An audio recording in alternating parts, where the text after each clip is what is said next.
efficacité énergétique liée au stockage de la chaleur fatale en vue de réduire la consommation d'énergie.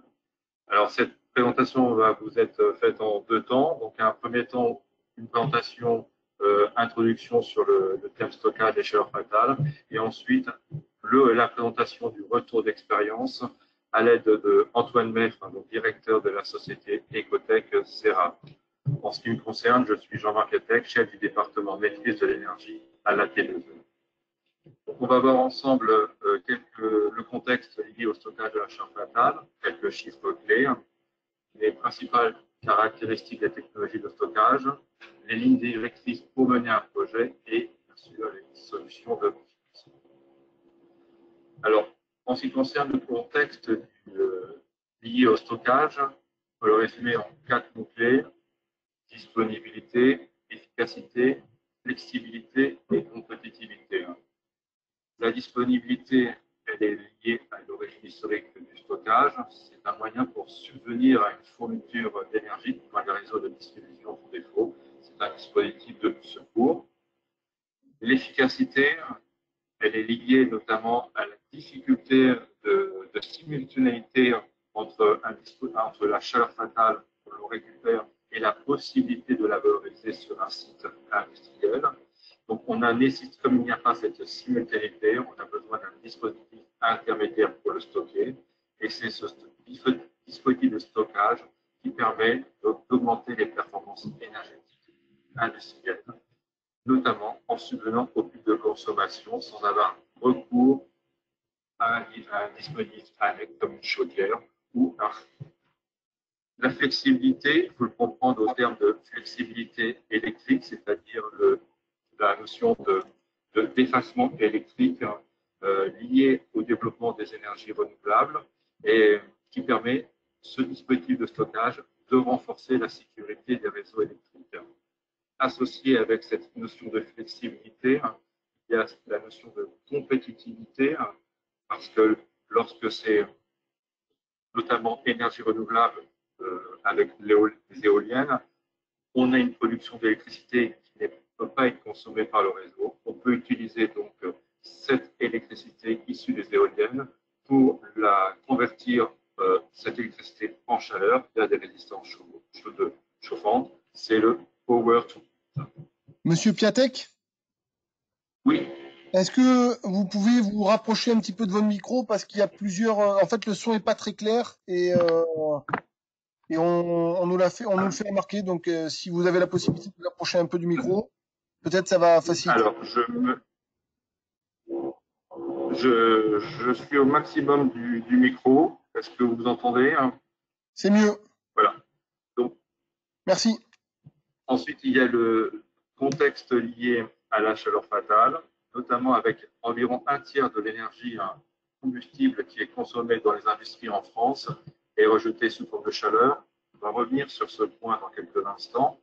Il y a un contexte qui est réglementaire, qui est lié à la loi de transition énergétique pour la croissance verte, et en particulier avec l'outil de pilotage de cette loi de transition énergétique qui est la PPE, Programmation pluriannuelle de l'énergie, qui fixe la feuille de route, notamment avec les objectifs, donc les objectifs de réduction de la consommation finale d'énergie, par exemple de moins 7,5% en 2023, ou un autre objectif de développement de la chaleur fatale, de la chaleur renouvelable et de récupération en France.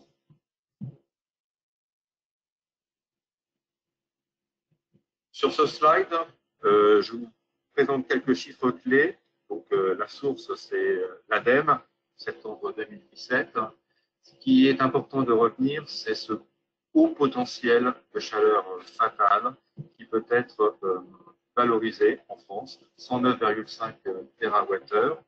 Et aussi, au niveau des informations, ce sont les secteurs principaux, les origines de ces gisements, où l'on retrouve, notamment, on le voit sur le cercle de gauche, le secteur agroalimentaire, le secteur de la chimie.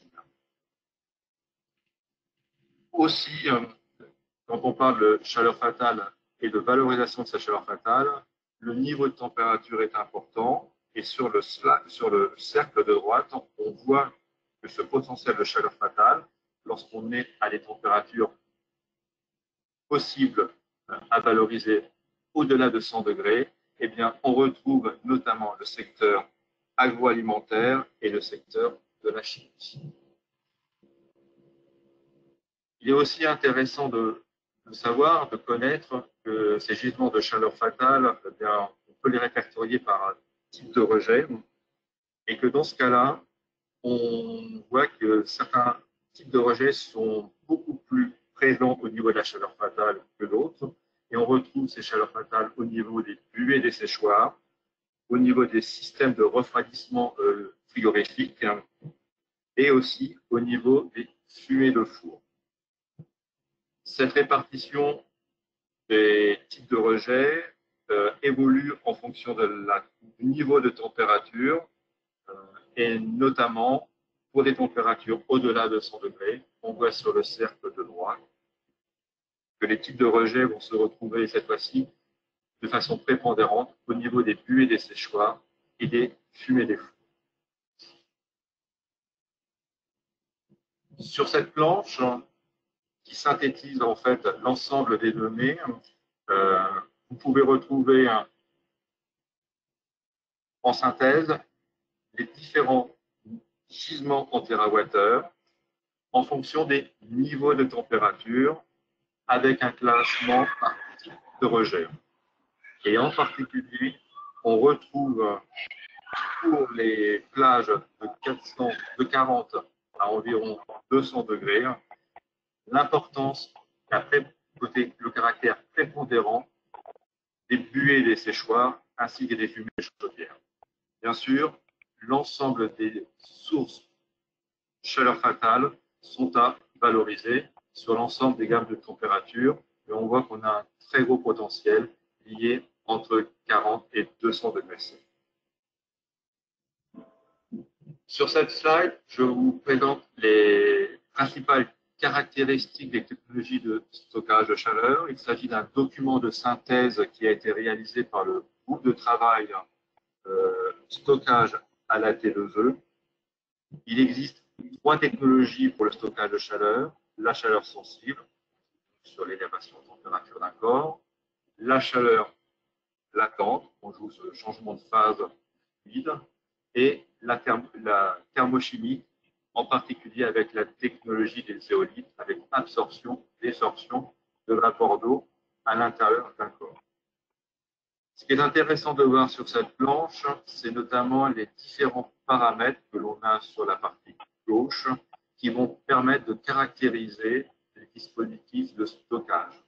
En particulier, on commence par la densité énergétique qui va vous permettre de voir eh bien, le volume que vous allez avoir besoin par rapport aux quantités d'énergie que vous souhaitez récupérer ou voir aussi donc l'encombrement prévisible au sol. Ensuite, vous avez le prix des matériaux de stockage, les températures de stockage, durée de stockage, etc., qui font partie des principaux paramètres.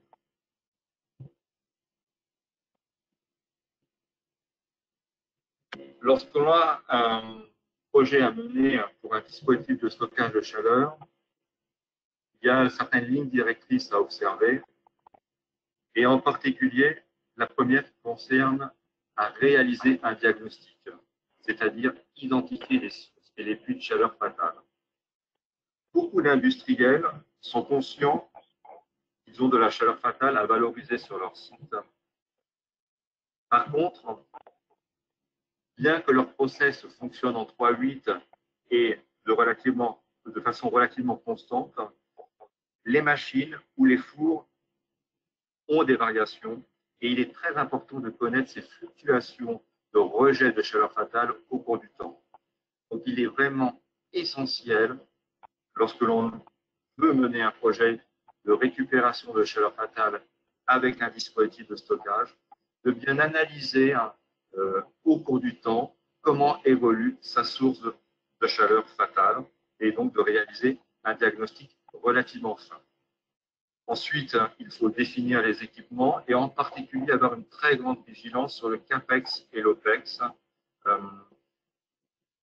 Ce qui m'emmène tout de suite à vous attirer votre attention que les dispositifs de stockage de chaleur fonctionnent aujourd'hui, sont mis en place et on peut les aider financièrement. Donc, il va être essentiel d'identifier très rapidement les solutions de financement et les mécanismes de soutien pour pouvoir mener un projet de stockage de chaleur. Ensuite, on passe classiquement sur valider l'investissement, la mise en œuvre et le suivi des performances énergétiques, surtout avec de la mesure des récupérations d'énergie. Alors, parmi les dispositifs de financement, il y a un dispositif économique bien connu qui est celui des certificats d'économie d'énergie. Je vais présenter un certain nombre des fiches d'opérations standardisées aujourd'hui. Parmi les mots-clés qui nous intéressent, c'est soit stockage ou système de récupération de chaleur, qui associe le stockage de chaleur. Et notamment au niveau de l'actualité, il y a la première fiche que je vous ai indiquée concernant les réseaux de chaleur. Récupération de chaleur fatale pour valorisation sur un réseau de chaleur ou vers un tiers, donc vers un site industriel. Cette fiche est relativement récente, puisqu'elle date du 1er avril 2020. Ensuite, on retrouve les différentes fiches standardisées, plus connues, comme les dispositifs de stockage d'eau chaude. Ce qui m'amène aussi à vous dire que les fiches évoluent constamment et que des groupes de travail sont aussi en cours pour de nouvelles fiches d'opération standardisées stockage, en particulier dans le secteur de l'industrie. Au niveau des solutions de financement, il y a toujours le fonds chaleur qui peut être associé avec le certificat d'économie d'énergie, en particulier le fonds chaleur, bien sûr, pour la récupération de chaleur fatale. Depuis le 1er août 2019, il y a une articulation qui est possible entre le certificat d'économie d'énergie et le fonds chaleur. Les mots ont leur importance. On parle d'articulation, ça veut dire ce n'est pas exactement une addition, ce n'est pas un cumul, donc on n'a pas forcément C2E plus fonds chaleur. Par contre, il y a possibilité, suivant les cas, de pouvoir articuler les deux dispositifs et donc de plus ou moins bénéficier des deux à la fois. La règle générale, c'est qu'il n'y a pas d'articulation en cas d'aide forfaitaire. Donc, ça veut dire que pour les petits systèmes de récupération de chaleur avec le fonds chaleur, on ne peut pas faire d'articulation. Par contre, lorsqu'il y a une analyse économique qui est pour des projets plus importants, il y a donc une articulation. Ce slide est un slide de synthèse qui est fourni donc par l'ADEME et qui vous redonne donc les conditions pour pouvoir articuler C2E et fonds chaleur. La règle à avoir lorsque l'on veut faire cette articulation, c'est d'abord de prendre contact avec l'agence régionale de l'ADEME. Il y a aussi les solutions de tiers financement, qui est un modèle économique qui propose d'intégrer la conception, qui est une offre intégrée qui permet la conception, le financement et la réalisation des travaux. Ça permet à un industriel de ne pas avoir d'argent à débourser et donc de ne pas avoir de prêts ou d'endettement supplémentaires. Le coût des travaux, toute la réalisation est pris par un tiers financeur ou un tiers investisseur qui va pouvoir se financer grâce aux économies d'énergie réalisées sur le site industriel. Et à la fin du contrat, il y a l'industriel qui va pouvoir récupérer donc les économies d'énergie sur son site. Souvent, le tiers financement est associé avec un contrat de performance énergétique. Un contrat de performance énergétique, eh bien, apporte une garantie à l'industriel d'une réelle réduction des consommations d'énergie sur son site.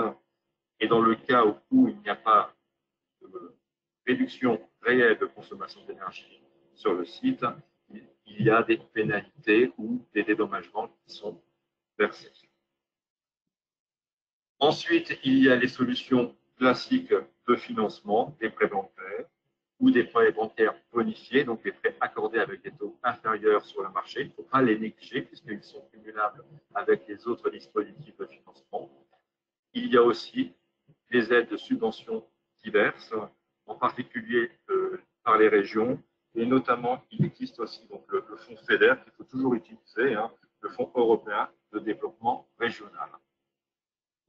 Ça me permet aussi donc de vous dire qu'il existe un guide des solutions de financement de la performance énergétique qui a été réalisé par l'AT2E, qui est disponible en ligne ou à l'aide de ce lien sur le slide, qui vous détaille plus explicitement et donc avec un peu plus de contenu les différents dispositifs de financement.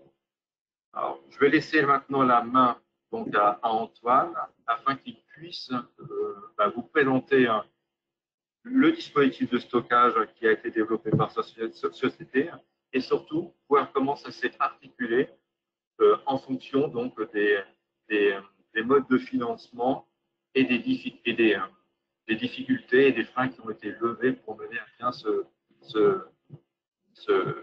projet. Alors Antoine, est-ce que tu as la possibilité de reprendre la marche? J'essaye. Merci, Jean. Vas-y. Là, je partage. Et, A priori, c'est bon. C'est bon. je vais couper mon micro. C'est bon? Je coupe mon micro. Hein. Si tu me confirmes que tu vois mon écran, c'est bon. Donc, je vais considérer que c'est bon. Je ne vois toujours pas ta présentation. Ah, tu vois pas ma présentation. Donc ça, c'est pas normal. Si, c'est bon? Là, maintenant, c'est bon. Ok, d'accord. Nickel, merci. Moi, je la vois. Donc, c'est bon, je coupe mon écran. Bon.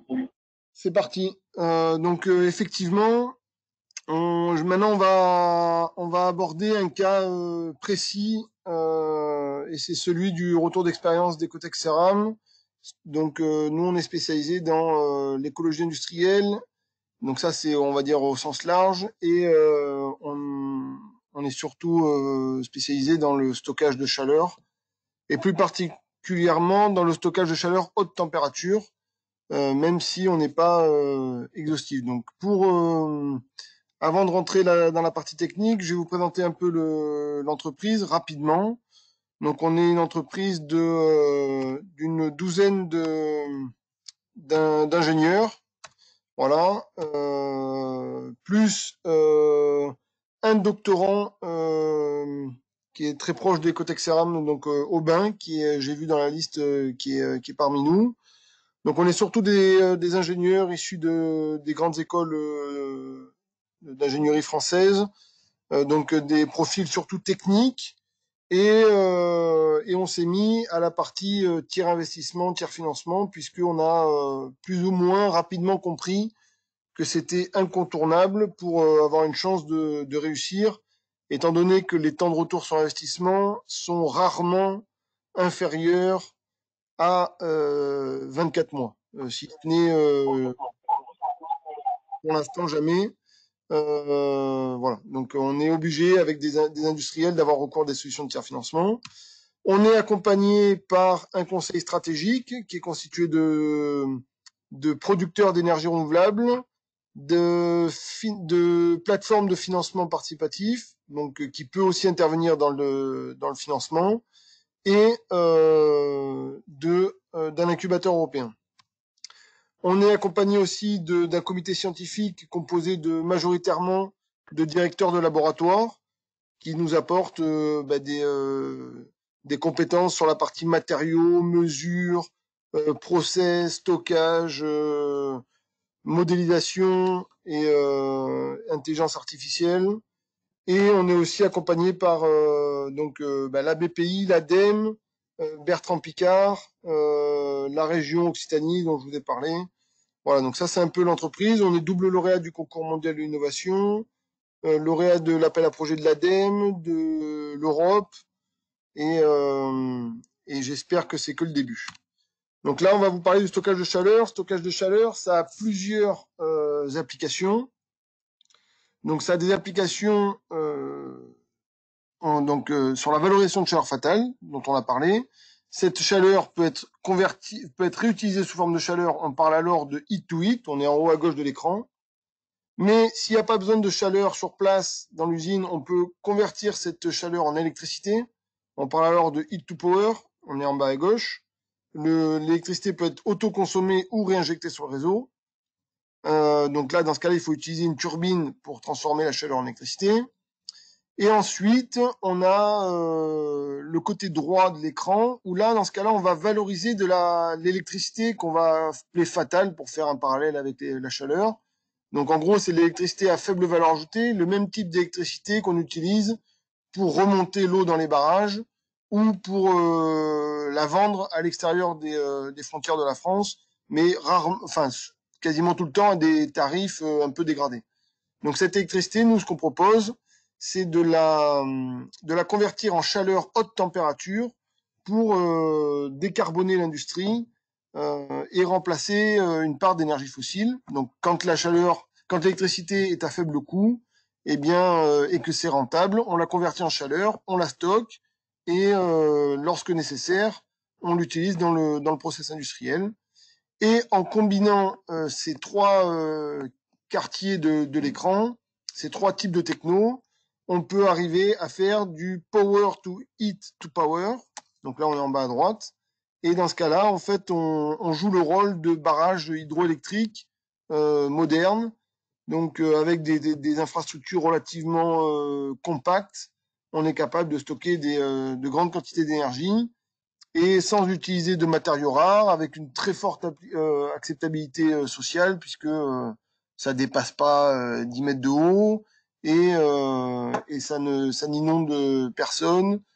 Et voilà. Donc ça, c'est, je pense, la forme de stockage massif d'électricité du 21e siècle, qui va compléter les batteries, qui ont des très bons avantages, mais qui ont aussi des désavantages rédhibitoire à mon avis si on veut espérer une transition énergétique globale sur le niveau de la planète et sans avoir tous les inconvénients des terres rares, des matières stratégiques et une dépendance vis-à-vis de la Chine notamment qui serait négative.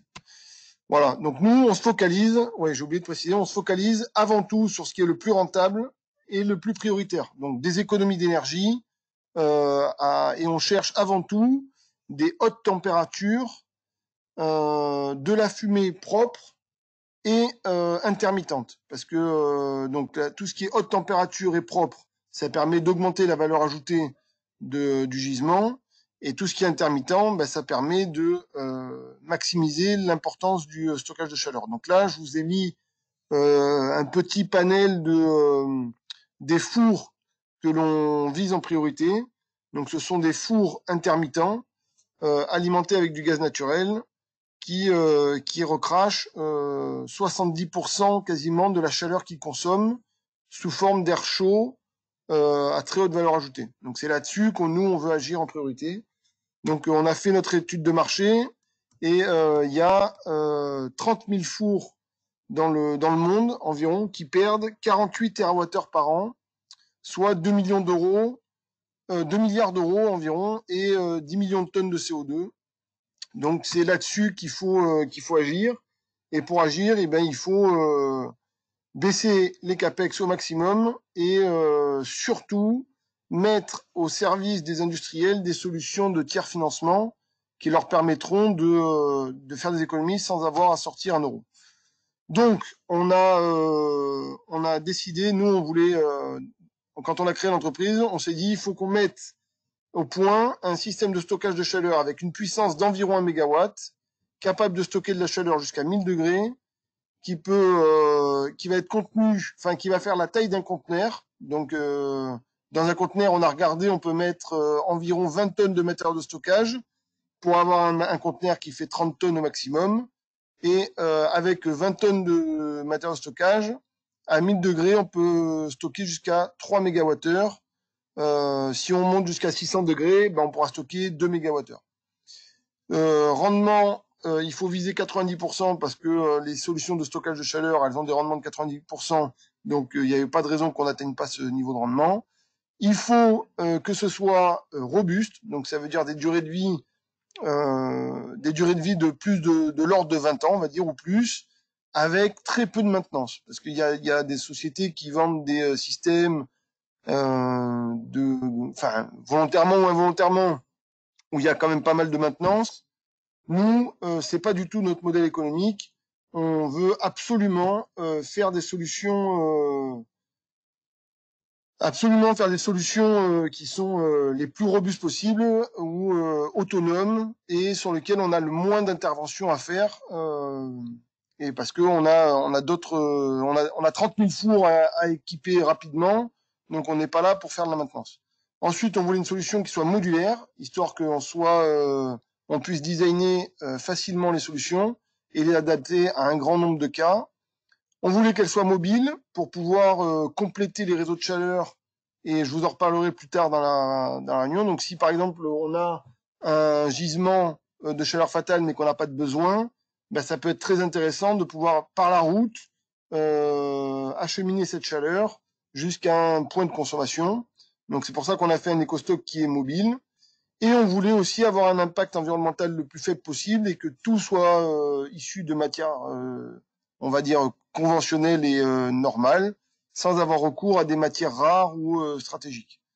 Donc là, on a fait cette preuve de concept dans le cadre du concours mondial d'innovation. Donc vous voyez à droite notre fameux EcoStock. À gauche, le générateur de chaleur qui a permis de remplacer la cheminée dans un premier temps, parce que là, on est sur notre parking. Et on a l'armoire électrique qui permet d'alimenter ce générateur de chaleur qui n'est autre que des résistances qui sont chauffées avec du courant et un ventilateur qui envoie du coup l'air chaud dans le stockage. Donc là, je vais vous mettre une petite vidéo pour que vous compreniez un peu j'imagine que vous avez compris, mais vous verrez d'autant mieux. Ça va démarrer. Voilà, ici vous l'avez.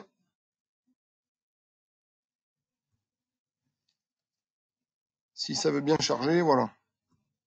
J'ai 3 vidéos à vous montrer au cours de la présentation. Donc là, vous reconnaissez le stockage. Voilà. Vous reconnaissez le stockage lui en coupe. Voilà. Donc à gauche, vous avez l'entrée. Vous avez entrée-sortie du même côté. Ça, c'est en cas de mobilité, ce sera beaucoup plus simple d'utiliser l'entrée-sortie de la même côté. Les matériaux de stockage qui sont au milieu. Et là, on a donc l'air chaud qui va arriver. Voilà, donc qui vient d'une usine de céramique, de forge, fonderie, aciérie, tout ce qui est industrie lourde. On aspire la chaleur au travers du stockage. En contact direct avec les matériaux, on accumule de la chaleur. Et une fois accumulé, eh bien, on inverse le sens de circulation des fluides. Et donc, on va pousser de l'air qui va venir de l'extérieur. Et on va faire le chemin inverse. Et donc là, l'air froid va se propager dans le stockage et ressortir chaud pour alimenter un besoin de chaleur. Donc soit un four, soit un séchoir, soit une turbine, soit des brûleurs, soit un groupe froid, n'importe quel besoin de chaleur. Voilà. Donc là, vous avez, et après, le but du jeu, c'est d'alterner un maximum de nombre de fois par jour pour augmenter la rentabilité du système. Voilà. Donc si on revient, donc voilà ce qu'on a fait dans le cadre du concours mondial d'innovation. On a validé les performances techniques, économiques et environnementales. C'est ce que je vais vous présenter maintenant. Donc voilà, déjà un petit mot sur les matériaux qu'on a mis à l'intérieur du stockage. Donc on a fabriqué des matériaux. Ah attendez, faut que je la quitte. Faut que je quitte ça.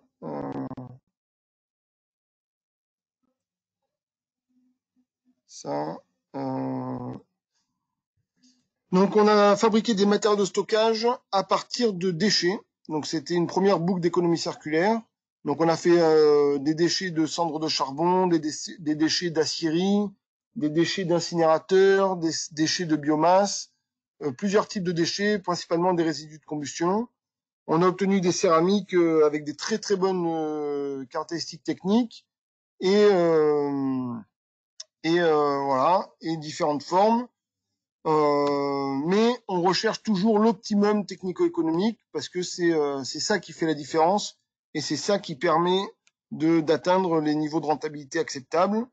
Et donc, on a choisi au final pour l'instant des billes, des sphères de 30 mm de diamètre qui permettent d'avoir le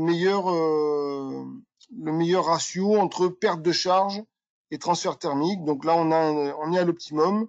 On a 90 millibars de perte de charge dans tous les costocs. Ce choix des matériaux, donc là, nous permet plusieurs choses.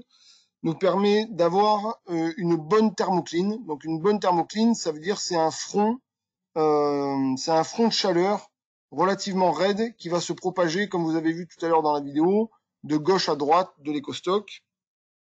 Et donc là, vous voyez une modélisation des transferts thermiques dans l'écostock. Et sur le côté, vous avez un graphique pendant la charge et un graphique pendant la décharge. Donc vous avez toujours en abscisse la longueur dans le stockage et en ordonnée la température. Donc vous voyez là, il y a trois couleurs différentes. Le bleu clair, c'est au bout d'une heure. Là, c'est au bout de 3h30 et là, c'est au bout de, je crois que c'est 5 heures, fin de charge. Donc, on remarque que on stocke à 525 degrés et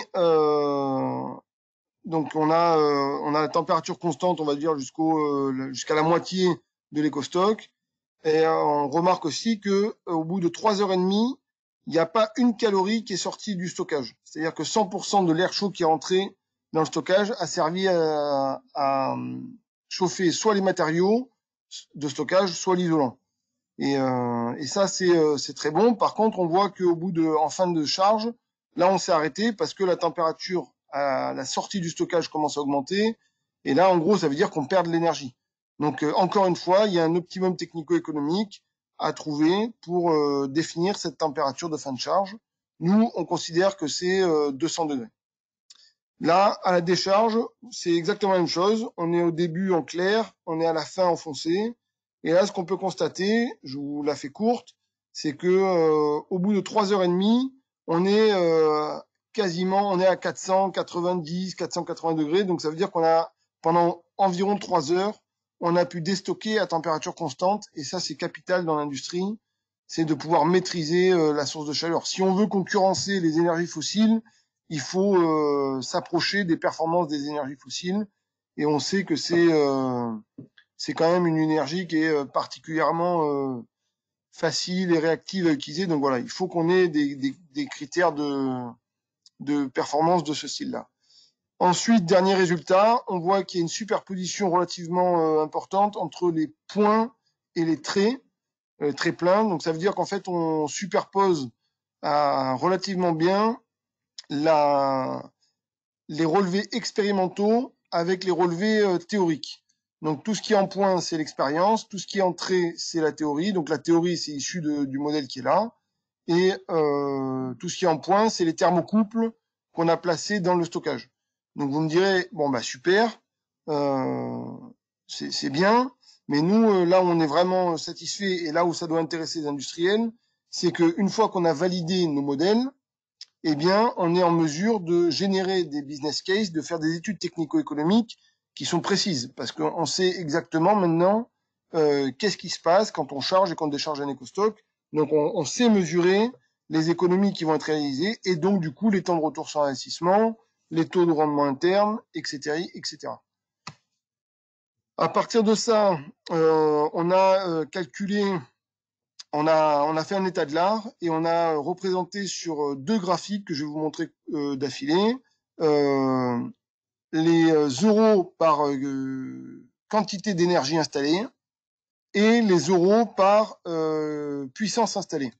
Donc vous voyez en bas, il y a un classement par température et en ordonnée, il y a cette caractéristique. Donc là, on est sur euros par kilowattheure thermique installé.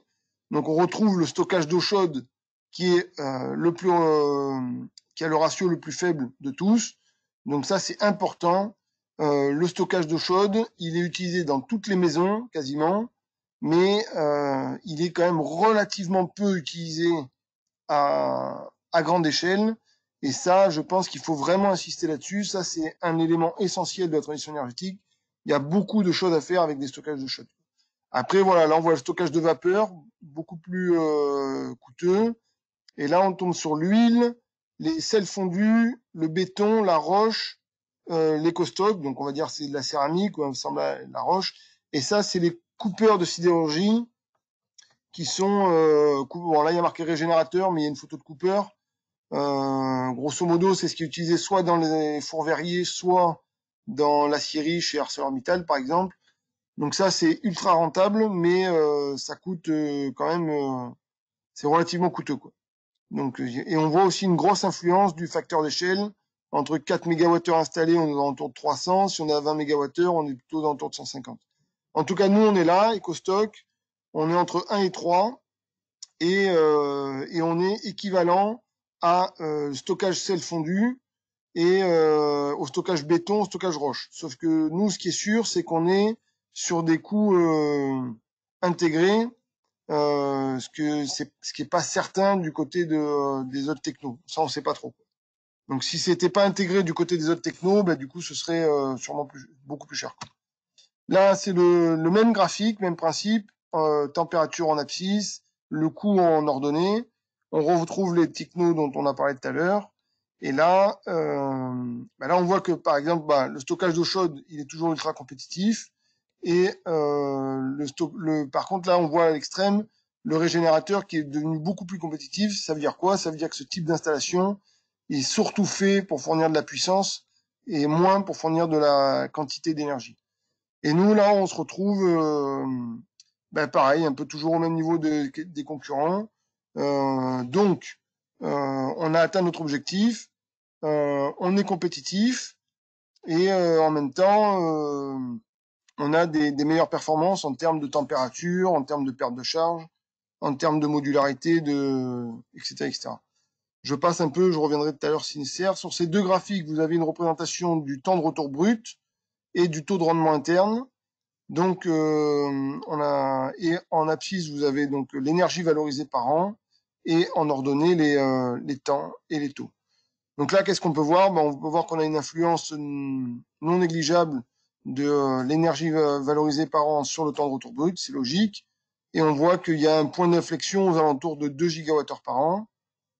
Ici, pareil, on voit qu'on a une influence quasiment proportionnelle de l'énergie valorisée par an sur le TRI. Et ce qu'il faut retenir, c'est que notre système, il est rentable. Donc là, on est sur des graphiques, on est hors subvention et en considérant un prix de l'énergie à 35 € par mégawattheure. Donc ce qu'il faut retenir, c'est que entre 1,5 et 2 gigawattheures par an, on va avoir des temps de retour sur investissement compris entre 10 et 7 ans et des taux de rendement interne compris entre 10 et plutôt entre 6 et 10%. Voilà, donc ça, c'est très bon pour les tiers investisseurs, très bon pour les tiers financeurs. Et donc, il n'y a plus de limite économique au déploiement de cette technologie de stockage dans l'industrie. Là, on a fait une analyse de cycle de vie. Donc, je vais vous présenter rapidement les résultats. Analyse de cycle de vie. Donc, on a calculé les indicateurs, donc les différents indicateurs classiques de la CV. Donc, notamment le CED, GWP, ressources, particules et eutrophisation.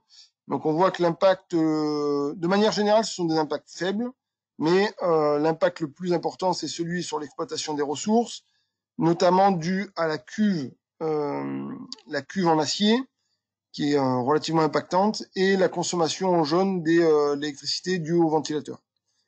Voilà. Ensuite, on a une autre donnée qui est importante, c'est le fait que les mégawattheures qu'on va générer avec l'éco-stock sont 180 fois moins émetteurs de CO2 que ceux qu'on peut générer avec du gaz naturel. Ça, c'était important. Et là, deux autres indicateurs, le temps de retour sur énergie et le temps de retour énergétique et le IROI. Donc, le temps de retour énergétique, c'est toute l'énergie consommée pendant la durée de vie du projet, donc en considérant l'impact des matières fossiles sur l'énergie fournie par la bécane pendant sa durée de vie. Et le IROI, c'est un taux et qui va traduire l'efficacité avec laquelle on va pouvoir aller récupérer de l'énergie. Typiquement, l'énergie qui est accessible dans un champ de pétrole en Arabie Saoudite à l'état liquide à la surface est beaucoup plus simple à aller chercher que le pétrole qui est à 4000 mètres de profondeur. Donc le IROI de l'Arabie Saoudite, du pétrole saoudien, est bien plus élevé que le IROI en pleine mer. Voilà un peu l'idée. Donc grosso modo, ce qu'il faut retenir, c'est que le temps de retour énergétique de notre écostock est de moins de 4 mois et que le IROI est de 65. Et un IROI de 65, c'est hyper élevé. C'est une des technologies avec le meilleur IROI que je connaisse.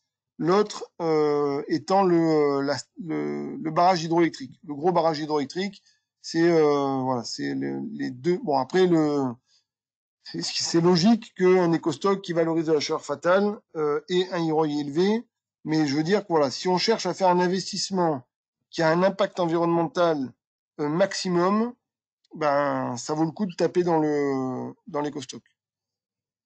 On pourra revenir sur ces notions plus tard dans la solution, dans la présentation. Donc là, ce graphique, c'est pour vous dire qu'on a réussi notre pari.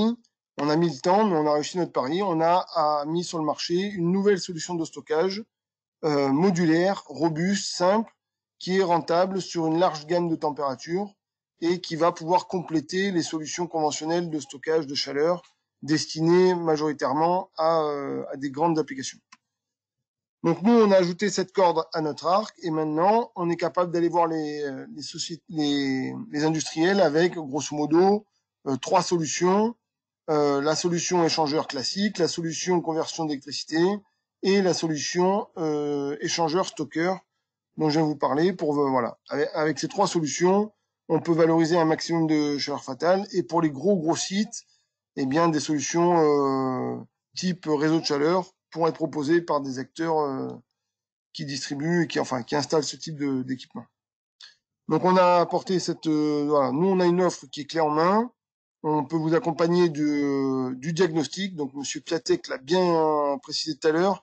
Il est ultra important que chaque industriel fasse son diagnostic, parce que si on n'a pas de données, on peut rien faire. Donc on sera obligé de passer par là. Donc si vous l'avez, tant mieux. Si vous l'avez pas, ben, il faut le faire, plus ou moins en urgence. On en reparlera à la fin de ce webinaire. Faut pas que je me laisse dépasser par le temps, mais je suis en train de me laisser complètement dépasser par le temps, désolé. Donc une offre clé en main, on s'adresse aux industriels, aux sociétés d'ingénierie, aux fournisseurs de chaleur, aux tiers investisseurs, principalement dans le milieu de l'acierie et de la céramique, et après ben, là où vous êtes. Donc on est basé aussi dans les Hauts-de-France, on est basé en Occitanie, mais on va vraiment là où la chaleur se trouve. Là, je vous montre les résultats d'une étude de faisabilité qu'on a faite chez un industriel de la céramique. Donc, c'est la société Tegulis. Donc, ça vous renvoie directement sur notre site internet. Et donc là, en gros, c'est une société de production de céramique qui a un four intermittent qui consomme de la chaleur et de l'autre côté, un séchoir.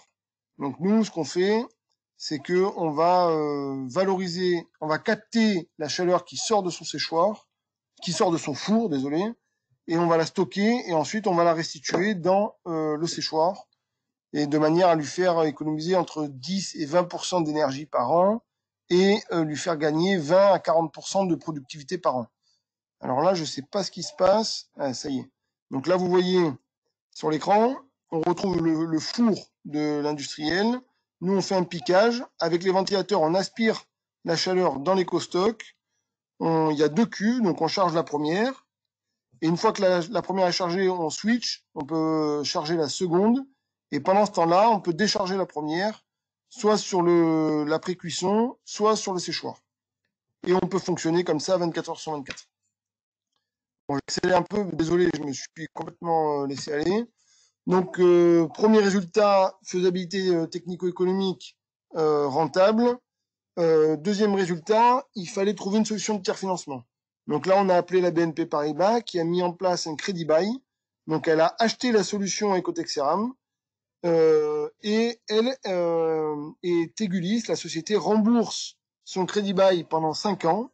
Au bout de la 5e année, BNP restitue l'infrastructure à Tegulis, qui se met à faire 100% des économies par an pendant la durée de vie du projet.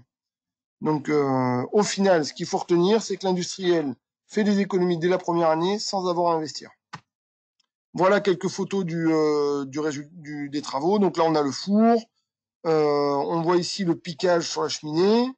Ce piquage, il mène dehors. Voilà, là, vous avez la cuve. Là, la cheminée. Là, vous avez le tuyau qui amène la chaleur jusqu'au séchoir. Et là, vous avez une partie de l'armoire de commande. Là, vous avez les mêmes résultats un peu que tout à l'heure sur la preuve de concept. Donc, superposition du modèle et de l'expérience, 90% de rendement, environ 150 MWh économisés depuis septembre, gain de productivité, le client qui est satisfait et et une inauguration qui va être effectuée, qui devait être effectuée en présence du président de l'ADEME, Monsieur Arnaud Leroy, le 2 avril dernier, mais pour raison de Covid, on a dû déplacer. Mais disons que voilà, cette première opération est un succès et j'espère qu'il va y en avoir beaucoup d'autres dans les jours à venir. Donc maintenant, encore quelques minutes pour vous présenter les 3 autres angles de ce schéma. Donc, on a fait une étude de marché. Voilà, je vous passe les détails de l'étude de marché. Voilà, là vous avez une première vidéo. Donc donc là vous avez d'abord une présentation de ce qu'on pourrait faire chez ArcelorMittal, qui a une torchère qui relâche 200 gigawattheures par an de chaleur fatale. Et donc nous, ce qu'on veut, c'est se brancher sur cette torchère, récupérer le gaz avant qu'il soit torché, et charger nos éco-stocks et alimenter des chaudières gaz nat avec cette chaleur. Donc, et ce qui serait bien là, c'est qu'on ait des camions autonomes. Donc, je vous présente une petite vidéo je crois que c'est Volvo, si je me trompe pas, qui utilise des camions autonomes pour transporter les déchets d'un endroit à un autre dans les mines. Et nous, pourquoi on veut ça? Parce que le conducteur représente 80% des OPEX de l'installation, quoi. Et donc c'est pour ça qu'il faudrait absolument qu'on économise ces OPEX, quoi. Donc là, voilà la vidéo.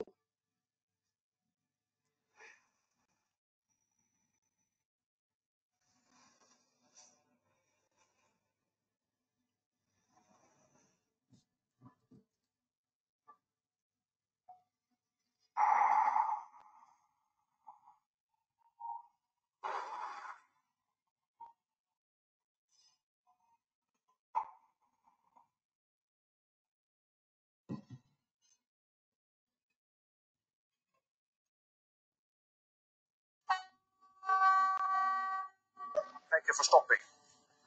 You're looking at the first truck in the world that could drive all by itself in these difficult conditions. It uses laser sensors to see. Time to drive on. Antoine, je pense que tu peux laisser tomber la vidéo. On capte super mal. Ah ouais?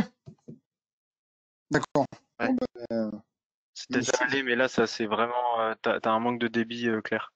moi, je suis en filaire, hein. Bon, ben, soit.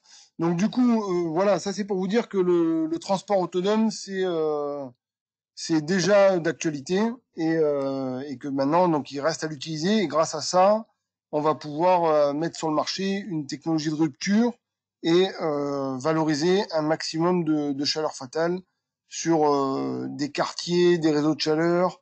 Ça va être, voilà, il y a de nouveaux horizons qui vont arriver grâce à ça. Et là, je vous présente bon, c'est la solution de stockage massif d'électricité, mais je pense qu'il y a une autre vidéo, je vais pas retenter le coup, je préfère garder le temps qui nous reste. Moi, je suis dispo cet après-midi, et je vous prie de m'excuser pour les 5 minutes de retard. Et à vous les questions.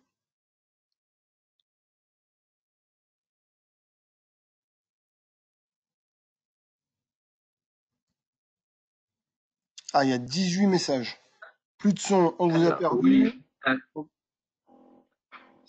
Voilà, ouais. Il y a eu quand même alors beaucoup. oui, Antoine, Oui. c'est Jean-Marc, je ne sais pas si tu m'entends. On a eu des difficultés au niveau de l'audition, hein, pour la présentation. Donc déjà, ben, j'adresse nos excuses à l'ensemble des personnes qui étaient présentes parce que c'est vrai que la qualité sonore était vraiment pas top, hein, pour suivre la présentation. Ah merde. Ah, c'est dommage ça. Donc, parmi les questions, il y a, oui, vous allez recevoir, hein, pour tout le monde les présentations, en fait, hein, les supports, les PowerPoint vont être diffusés à l'ensemble des personnes qui ont été inscrites, hein, sur ce webinaire.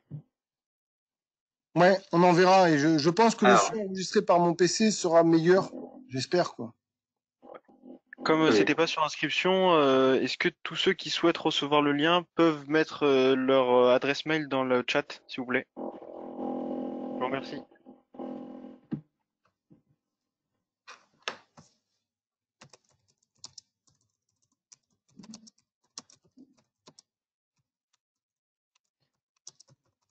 Antoine, il y a des questions Alors, auxquelles tu peux répondre, je pense. Oui, alors, on oui, va oui, attaquer. Antoine, Bon, alors là, ça va hyper vite. Maintenant, il y a toutes les adresses qui arrivent. Ça va être un peu le. Donc, il y avait une première question. peut-être il y a une question Oui, concernant les températures, sur les systèmes de récupération, les températures cette fois-ci plus basses. Est-ce que tu peux nous donner quelques informations concernant la technologie avec Ecotech Ceram, sur quelle plage en fait basse on peut travailler? alors, on peut travailler techniquement jusqu'à, j'ai envie de dire, moins 50 degrés. On pourrait travailler jusqu'à moins 30, moins 50 degrés. Mais en fait, c'est ce qu'il faut en fait, c'est avoir un écart de température le plus important possible entre la température basse et la température haute. Parce que cet écart de température va multiplier par la capacité de stockage d'un mètre cube, ça va augmenter voilà l'énergie stockée et donc du coup l'énergie valorisée. Donc voilà. Donc mais grosso modo, ce qu'il faut retenir, c'est que si on est sur des niveaux de température inférieurs à 100 degrés, mieux vaut utiliser un stockage d'eau chaude. Si on est au-dessus de 100 degrés, on peut commencer à attaquer des solutions de type air céramique. Et quand on est dans ce type de solution, ben mieux vaut stocker jusqu'à 600 degrés. Voilà. Mais on peut, par exemple, typiquement, mieux vaut déstocker 3 fois par jour entre 100 et 300 degrés. Voilà, donc ça fait 3 fois, on va dire 200 degrés, plutôt que de stocker, déstocker une fois par semaine entre 100 et 600 degrés. Vous voyez ce que je veux dire ou pas? Je sais pas si c'était clair. C'était clair? Ok. Ben, là, il y a une autre question. Monsieur Breuillot, pour une collectivité qui lance son schéma directeur pour son réseau de chaleur, comment accéder à des données de chaleur fatale récupérables d'industriels sur le territoire de la collectivité pour intégrer dans le réseau de chaleur? Alors là, je pense que la porte d'entrée, c'est l'ADEME, majoritairement. Si vous trouvez pas l'ADEME, eh bien, vous pouvez me contacter et on vous trouvera la réponse. Je ne sais pas, Monsieur Brouillot, si vous êtes toujours avec nous, mais voilà. Si vous avez entendu la réponse, alors je sais pas. Concernant les Oui.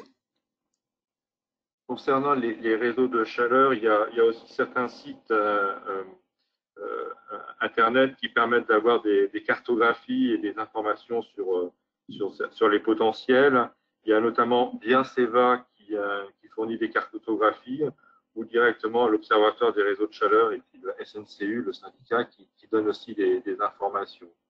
Ouais, mais là, il veut, Des monsieur informations un peu classiques, enfin, je veux dire, de données, mais notamment la cartographie BienSeva permet de voir à quel endroit on a déjà des réseaux de chaleur implantés à côté de son domicile ou à proximité. Et à l'aide de l'Observatoire des réseaux de chaleur et le SNCU, on peut aussi avoir des informations sur le potentiel régional avec les industries. Ok. Bon, ben voilà. Donc, si on résume, ADEME, BienSeva, et puis si vous galérez, faut surtout pas hésiter à me contacter et on vous trouvera les réponses.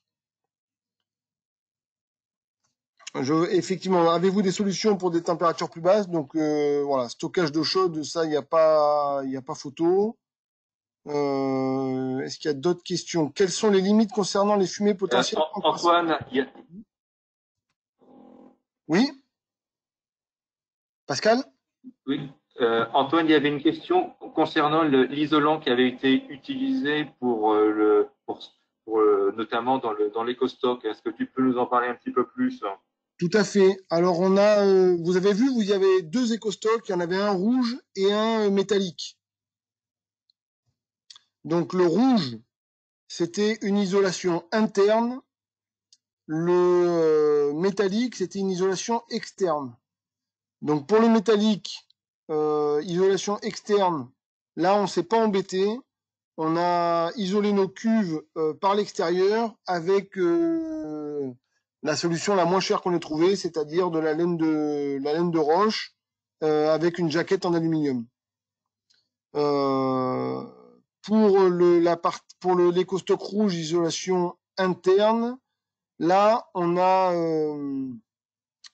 a fait un peu comme un four, en gros, un peu comme un four de, c'est-à-dire qu'on a mis une isolation, on a monté un mur en briques réfractaires denses, derrière lesquelles on a mis des briques réfractaires poreuses, et derrière lesquelles on a mis des panneaux de CaSiO3,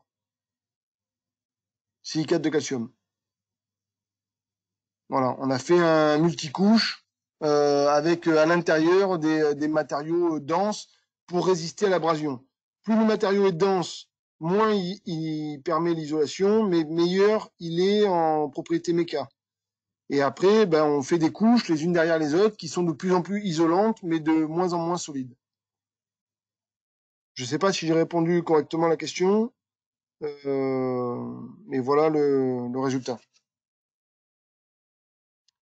Là, j'ai une autre question. Quelles sont les limites concernant les fumées potentielles encrassantes?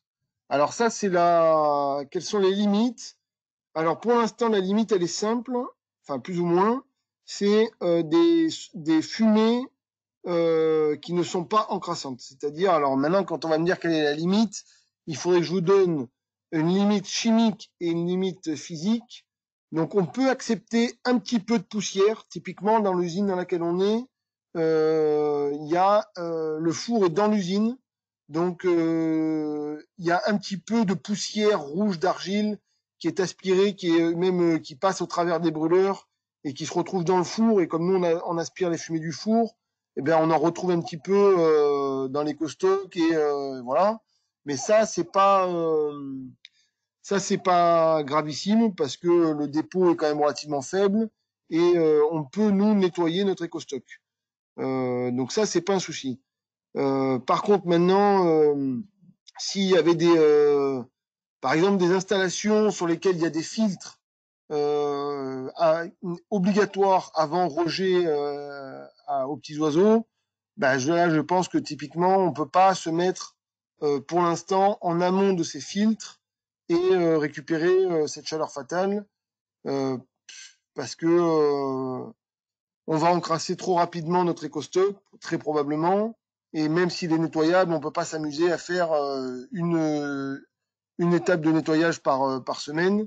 Et donc, du coup, pour l'instant, on se concentre, nous, sur des fumées qui ne contiennent pas de particules. S'il y en a un peu, alors, mais désolé, là, c'est très, très qualitatif. Je peux pas vous dire, je l'ai pas en tête, je suis désolé. Mais je prends votre mail, Maxime Bloda, et je vous répondrai précisément sur la quantité limite acceptable et à demain. La quantité limite acceptable. Après, en termes de composition chimique, ben là c'est pareil. Pour l'instant, on se concentre sur des fumées qui ne contiennent pas d'acide. Et voilà. Donc là, on est essentiellement sur des fumées de four gaz propres. Tout ce qui est acide fluorhydrique et compagnie, pour l'instant, on évite au maximum parce que ça va attaquer les matériaux, ça va attaquer l'acier, ça va attaquer les ventilos, ça c'est la peste. Mais d'un autre côté, on est obligé de s'y frotter quand même un petit peu. Et là, l'avantage de notre techno, c'est que on a une surface d'échange euh, de la céramique par rapport aux fumées qui est très importante par rapport à un échangeur. Un échangeur, c'est que du métal en contact avec des fumées, tandis que dans l'éco-stock, c'est 99% de céramique en contact avec les fumées. Et les céramiques résistent bien mieux aux attaques acides que, en tout cas, les céramiques de type alumino-silicate résistent bien mieux aux attaques acides. Dans le cas d'attaques basiques, dans ce cas-là, il faut changer les aluminosilicates par des céramiques riches en magnésie. Et dans ce cas-là, on résiste aux attaques basiques. Et là, pareil, je vous répondrai, Monsieur Gloda, sur l'aspect chimique et physique. Mais là, désolé, j'ai pas la réponse en tête. Je parcours la liste pour voir s'il y a d'autres questions. Monsieur Piatek, est-ce que vous avez vu d'autres questions? Envisagez-vous des solutions de stockage pour des températures plus basses que 100 degrés?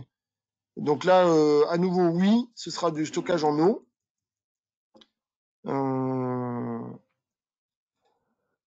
Est-ce qu'il y a d'autres questions? Merci de m'envoyer le support. Oui?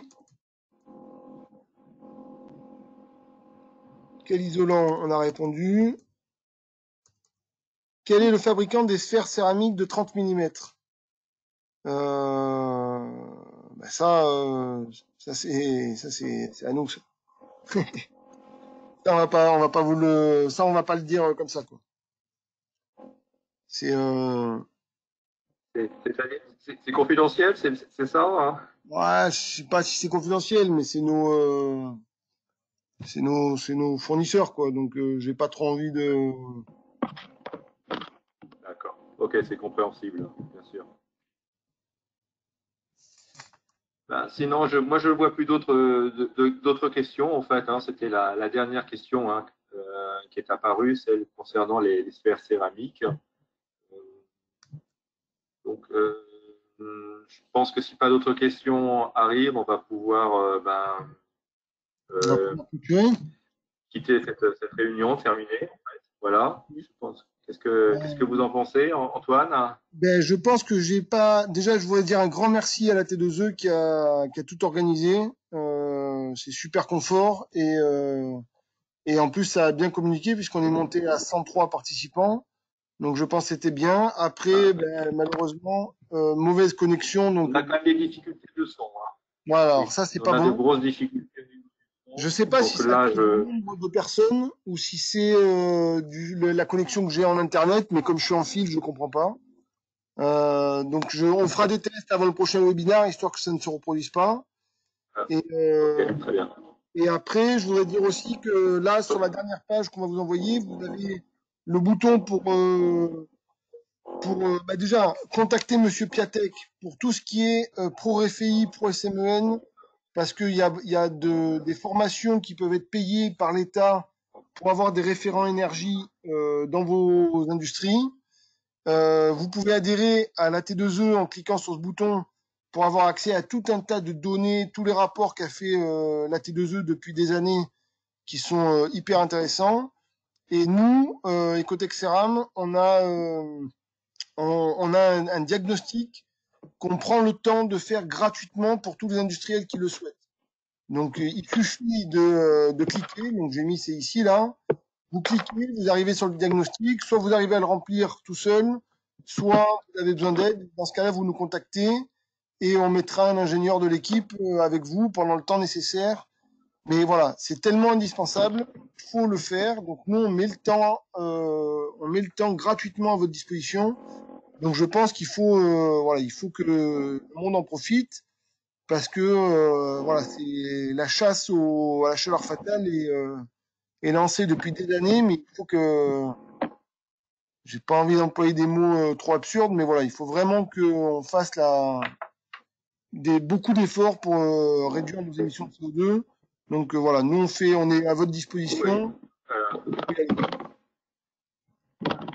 Oui, Voilà. et la récupération de chaleur fatale, c'est ce qui va nous permettre de faire cette transition énergétique avec un petit peu plus un levier et plus de facilité.